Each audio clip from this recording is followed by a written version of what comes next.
नमस्कार, आप सभी का स्वागत है एनडीटीवी इंडिया पर। मैं हूं समरजीत सिंह।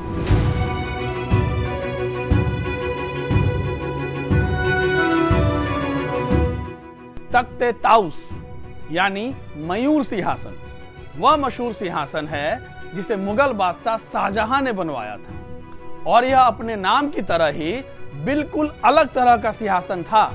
शुरुआत में आगरे किले में रखे गए तख्ते ताउस को बाद में दिल्ली के लाल किले में ले जाया गया था। अब सवाल यह है कि इतने खूबसूरत दिखने वाले सिंहासन को तख्ते ताउस क्यों कहा जाता है और तख्ते ताउस आखिर दिल्ली के लाल किले से ईरान कैसे पहुंच गया था। आइए आज हम आपको बताते हैं तख्ते ताउस से जुड़ी खास कहानी।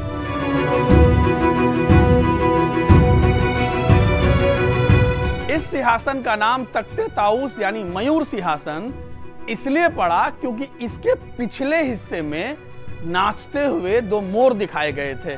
तख्ते ताउस को इतिहास का सबसे कीमती सिंहासन भी कहा जाता है। इसे बनवाया तो शाहजहां ने था, लेकिन वह इस पर बैठकर लंबे समय तक शासन नहीं कर पाया।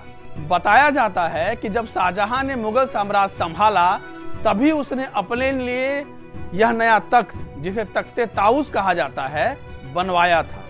13 गज लंबे, 2.5 गज चौड़े और 5 गज ऊंचे तख्ते ताउस के नीचे सोने से बने 6 पाए लगाए गए थे।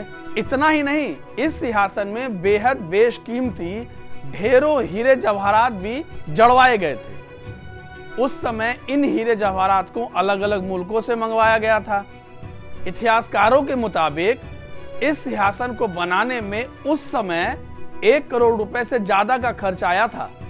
कहा जाता है कि शाहजहां का छोटा बेटा औरंगजेब अपने पिता को कैद करने के बाद मुगल साम्राज्य पर काबिज हो गया था और उसने तख्ते ताउस पर भी कब्जा कर लिया था और शासन करने के दौरान वह इस पर बैठकर ही बड़े फैसले किया करता था।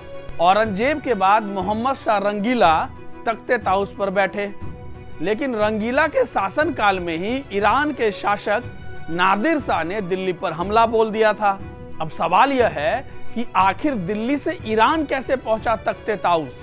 भारतीय पुरातत्व विभाग से मिली जानकारी के मुताबिक साल 1739 में नादिर शाह ने दिल्ली पर हमला बोला था और मोहम्मद शाह रंगीला को युद्ध में हराने के बाद वह इस तख्ते ताउस को अपने साथ ईरान लेकर चले गए थे।